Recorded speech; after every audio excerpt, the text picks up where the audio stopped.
In today's on-page SEO tools video, what I'd like to share with you is why I, as an SEO professional, have made the switch from Surfer SEO to Page Optimizer Pro.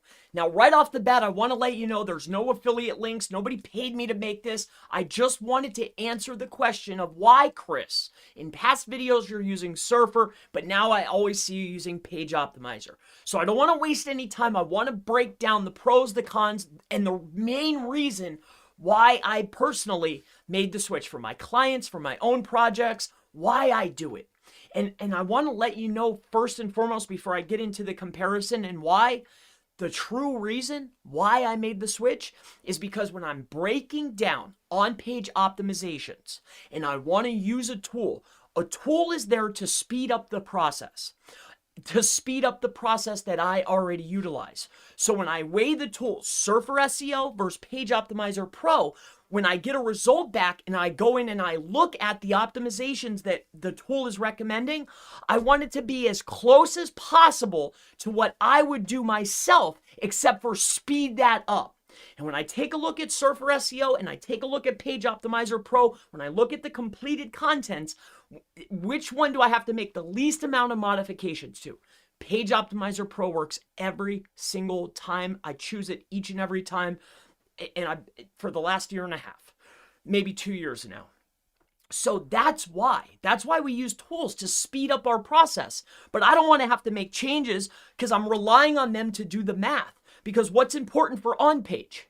In my opinion, it's word count, it's how many headings there are, H tags, and how many of those heading tags have keywords in them. So that takes care of my optimization levels, how many keywords are on the page, how many times, and how many headings are there, and how many headings have the keyword in them. This is optimization. Then on top of that, I need to make sure of LSI terms, right? LSI or NLP, depending on how you look at it, and entities and co-occurring phrases. This is how I become the most relevant. So this is what I'm looking for. And then on top of it, I have to go in there and do schema. I want to make sure I'm matching my schemas and my EAT scores. Like, is there licensing? Is there contact forms? Is there terms of service? Like, what do they have that I don't? And I want to match and mirror the top 10 competitors and get as close to what they're doing, but better. And that's why I made the choice. When I take a look at my content and I break down everything, which one is as close to what I would do personally, but speeds it up? And that's why I made the change. Page Optimizer Pro for me is a much better choice. So let's take a look at these. I recently had some content done. Now, my content editor has an automated system for Surfer. You push the content in there and it automatically will go in there and add the phrases and keywords. It does it by itself. That's why I use her. It's really cheap. She does a good job. And then I take it over and I make my own personal modifications. And then for validation, I'll throw it through Page Optimizer. That's how I do it. I do it all the time for like every project. Okay. Now, with that being said, let's take a look at this. This is how I get it back. She'll send me a link like this. I get it. I throw it inside of here. There's the URL. You go to the, this is their content editor. And then boom, I have 100%. But when I take it over to Page Optimizer, as you can see here, it's only a 22% optimized. It's the same article, as you can see here, same exact article, top rated. It's literally the same. Source, same thing. Now, yes, Surfer is a lot easier to use and understand at first. But if you know SEO, you can take a look at your to-do list and you can see here, like, okay, meta title, I have to have a keyword. H1, make sure you have one and make sure it has a keyword in it, right? If you know what these terminologies are, like your page structure, it's giving me the structure. Have one H1, okay? Have 15 H2. So now I'm creating my page. I have one H1, 15 H2s, one H3. I don't have any H4s and I don't have any H5s. So 15, 16, I have 17 headings. Here's the page structure. It gives me the page structure. And then it tells me LSI is co-occurring keywords and entity words. This is what makes the page relevant. And then if you need a refresher, you just click on show and it tells me, right?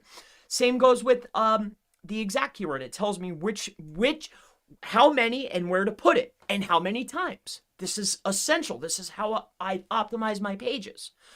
But when we take a look over here, and the reason for the difference and why I made the choice is Page Optimizer Pro, this is how I do my on-page. I figure out what the overall mean is, or the average word count is. I figure out how many headings I need. I figure out how many of those headings need to be optimized. And then I also want to add in phrases and keywords that are going to be entity rich and co-occurring keyword rich, or LSI term rich. This way I can have the most relevant content. As of late, I've been taking the content from here, and then I have one more validation check, which is a site or a page tool called Inlinks. And I use that for a relevance score or an entity score, right? You can check that tool out on your own, but we'll talk about that another day. But with that being said, we have the same article, and they're breaking it down. They're telling me that I have 100%, and this is where I was having a problem. I'm getting content back from Surfer. It says 100, I'm posting it, but it's not performing that well. So I'm going back in and I'm looking at this content. I'm like, wait a minute here. There's far too many headings. There's not enough keyword density on the page. There's no co-occurring keywords. Like, it's optimized, but it's not optimized to my specification. It's not how I would do it. But Page Optimizer Pro takes care of this. It's not perfect, but it's closer to what I would personally do. With, on top of it, again, why I made the choice is I'm going in to see what the other competitors have as far as schema. So this tool is going to go out there, scrape all the other competitors and tell me, hey, Chris, the top 10 guys on the front page have this schema, breadcrumbs. They have search results. They have the web page, website. They're listing their service types. I want to make sure that I'm matching and mirroring what the top competitors have. I actually want to match and mirror, but beat and do a little bit better, have a little bit more. And then on top of it, there's Google entities. Again, we talked about that. But more importantly, other than the schema, we also like to have the EAT score. So EAT is the expertise, authority, and trust. So this is, that white paper Google came out with, the Rater's guidelines. This is directly a correlation to that white paper.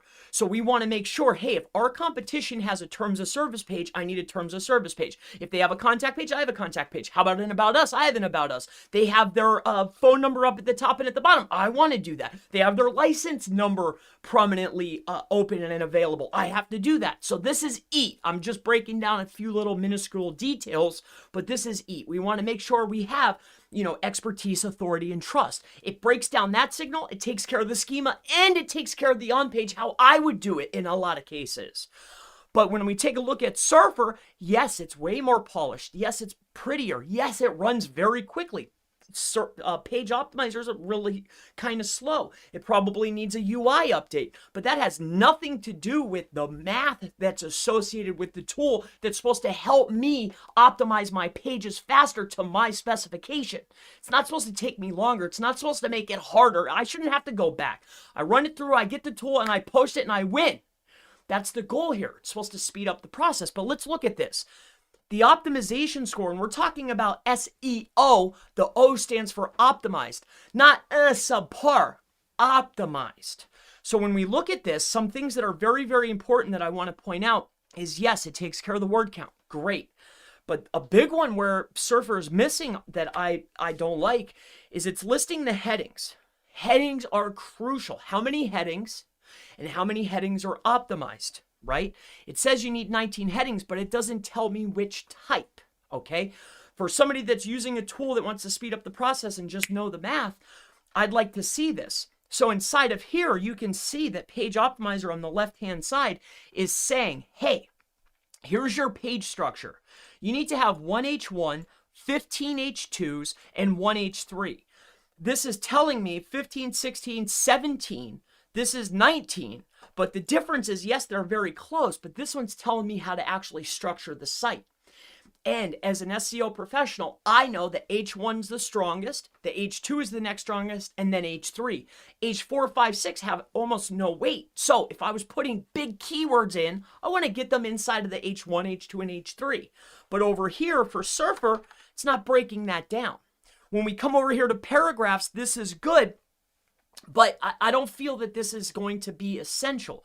When we're breaking down our pages, if we structure it properly, right, and we follow a structure guideline, like a Roman numeral outline, generally when you structure your page out, it'll form beautifully.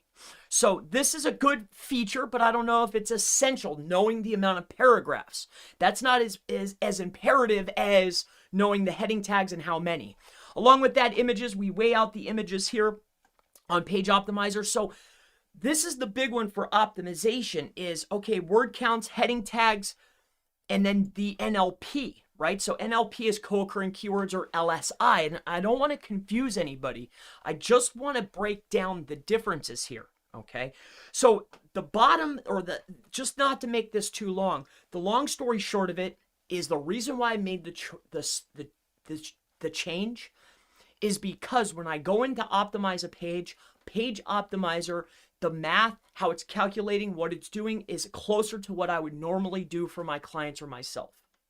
Now, this is a good tool that's fast, easy to use, that's good for maybe you're a beginner that's just trying to get a competitive advantage. But for an SEO professional or for someone that wants a truly optimized page, Page Optimizer is clearly a better choice. It's giving you schema, it's giving you the entities, it's giving you page structure, LSI, co-occurring keywords. It gives you an itemized to-do list.